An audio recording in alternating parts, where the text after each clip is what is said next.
guys, my name is Crispy. And I'm JustBot. And we are the F&D Gamers. So we are here to give you guys the skinny on the latest update for Animal Crossing New Horizons. So this is the MidSummer update.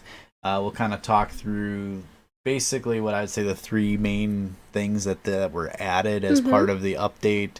We've got some short gameplay footage to share with y'all, and some fun PowerPoint slides to run through. So be sure to check it out, and we'll talk to you guys in a minute.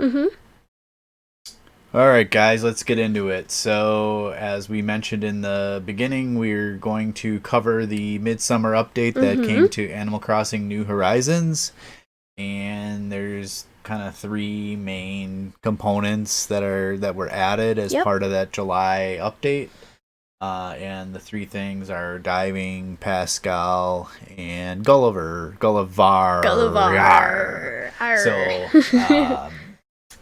So we got some fun Animal Crossing slides here. So we'll go to the next slide. And diving. So, go ahead. Alright, so diving is one of the newest things that it's kind of added. In order to dive, you will need to have a wetsuit, which you can buy in Nook's Cranny and the Nook Stop shopping. The Nook's Cranny ones are more simple with just stripes, where you can get more like leaf kind of prints in the Nook Stop. So all you have to do is press A near the sea. You have to make sure that you don't have any items equipped on you before you go in, and you can wade in and start to swim. You can press Y near some bubbles that pop up, and they'll make the character dive, and you can collect a creature or a pearl. You can also perform a cannonball if you dive off of rocks or from the pier. Yeah, so I think the key part is you have to make sure you put away your shovels or fishing rods or nets before you want to dive in. You have to have the wetsuit equipped onto your person, and then you have to be, on a beach or near the sea in order to register that for the game to know that you want to go diving. Right. So you can't dive in the river. I've tried. Right. I've tried. All right. So I think with that, we will get into some footage of this is Drez's character diving off of our town, and she kind of goes through a number of different catching scenarios. I think.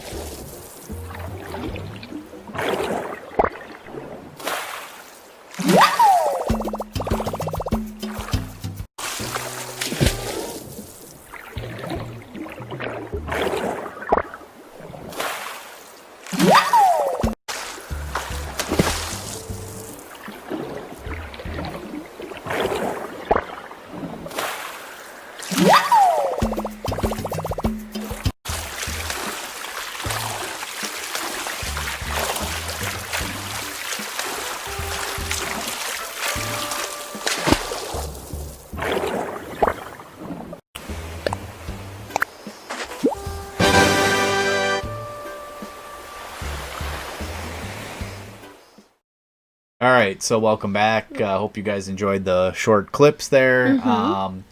We do have a list of sea creatures to find, and I don't think it makes a lot of sense to read them off one by one. They're on here, and I think what we'll do is we'll put copies of these slides. We'll link them in the description below, so if you want to download them as like a checklist and use them to track, you can do that. But needless to say, there's quite a bit of stuff to catch. Yes. So, and it seems like it's what I will say is kind of a good way to get some bells. Oh, yes. Because most of these things sell for a pretty decent amount of bells. Yes. I mean, I think the cheapest stuff is like the Sea Star, the Sea Anemone, Sea Anemone, think acorn barnacles. Yeah, and acorn barnacles are like slightly more, like maybe 100 bells more than those. Yeah. But those are kind of like the cheaper items if you're looking to cash in. But yeah, that it's definitely seems like it's a little bit better than even like fishing and bugs, because it just seems like there's more spawning points. Yes. It's just more frequent. Dang, and maybe sea bass. maybe they'll adjust that, but nice. Maybe they'll adjust that in the future, but as of right now, it seems like it's pretty plentiful to find the creatures. So, all right. I'll go on to the next slide. Next is Pascal, who is actually pretty adorable. He appears once when you catch a scallop. It's only once per day. He usually asks if he can have it, and if you give it to him, which you should, he will exchange it with a mermaid recipe, mermaid clothing, or pearl. Pearls can also be obtained from diving, though are pretty rare. I think I've gotten one from diving. I've gotten none. Okay. So.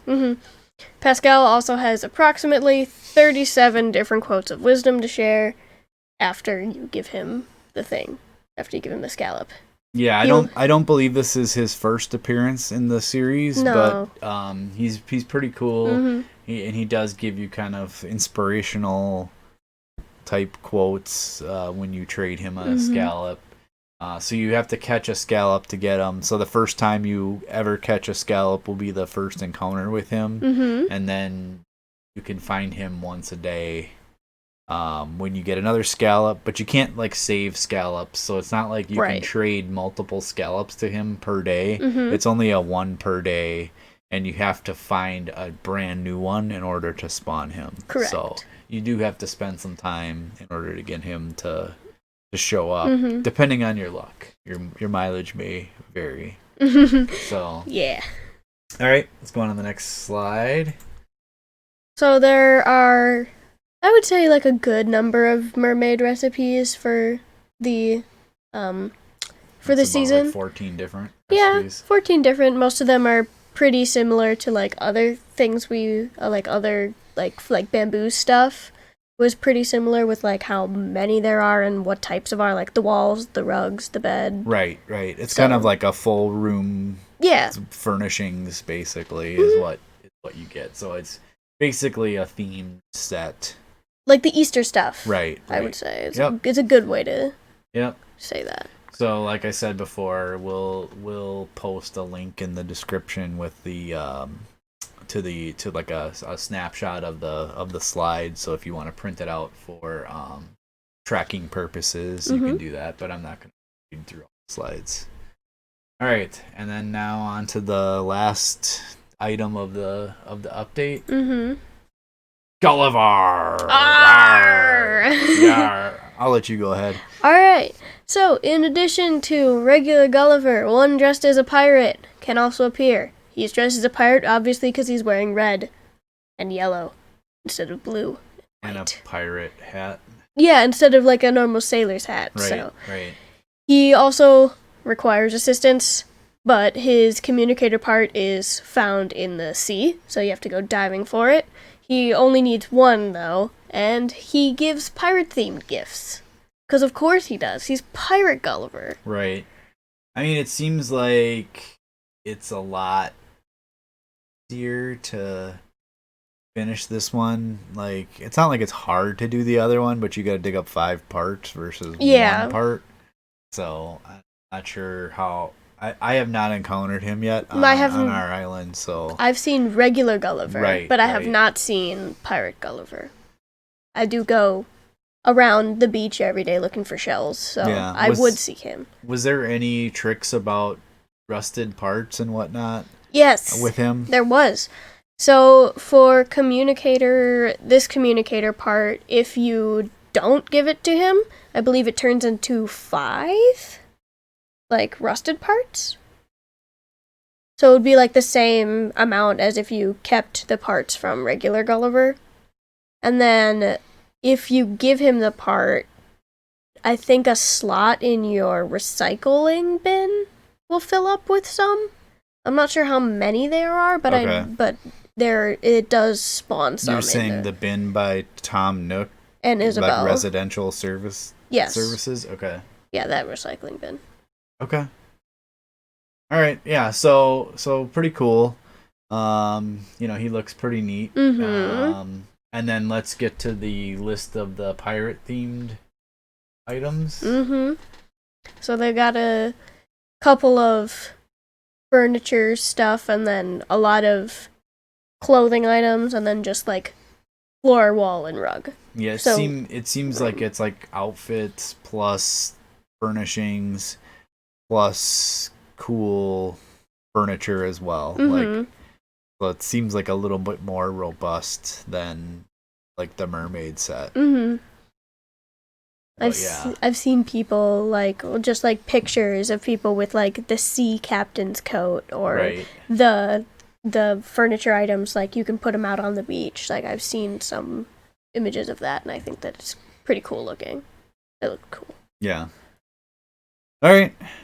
Well, I think that wraps it up. We'll take you guys out in a second here. Thanks so much for watching. If you liked it, please hit that like button and consider subscribing to us for more Animal Crossing themed videos. All right, check you guys in a minute. All right, bye. All right, guys, thanks so much for watching the video. If you liked what you saw, please be sure to check us out. We're streaming on Twitch 3 nights a week. So we're doing Tuesday, Friday, and Saturday evenings, kind of U.S. Central 7 p.m. time. And we have kind of 2 set games that we're doing right now. So one of them is Minecraft Dungeons. It's usually pretty set for Tuesday nights. We may change it a couple of times, but it's usually Tuesday nights that we play it. We think that it's really fun, and we can play co-op together, so it's really cool. And Minecraft is cool. I like the style of it a lot. It's a cool dungeon crawler. And the second one is Dead by Daylight. We kind of recently got into this one, I would say like about a month ago. And we like it a lot. It still makes me pretty salty, but I think that it's still a fun game. And it's another one where we can co-op together and not beat each other up. Yeah, there's a lot of content in that game, and it's a pretty fun concept. Yeah, it might be a little scary or gory for younger folks or younger kids, but it's it's pretty cartoony in my opinion. It's not like it's very realistic, like gore or anything like that. But yeah, so we're doing those 2 games, and then we kind of cycle through different games for the third game. Based on what we have in the library and what people want to see and kind of what we feel like playing that week. So be sure to check us out. We've got our Twitch channel linked in the description below. And let us know in the comments if you like the video. If you don't like it, that's fine too. You can let us know that. We'll try and keep putting out Animal Crossing themed videos here. We might even have another Animal Crossing stream, because we did that once, I believe, and we had quite a few people for that. So I think it might be time to dust that one off from a streaming perspective. I mean, we're clearly playing it a lot, daily basis. So a lot. All right. So without wasting any more time, thanks again for watching and supporting us, and we'll catch you in the next video. Bye now. Bye. It's give me a sec. Okay.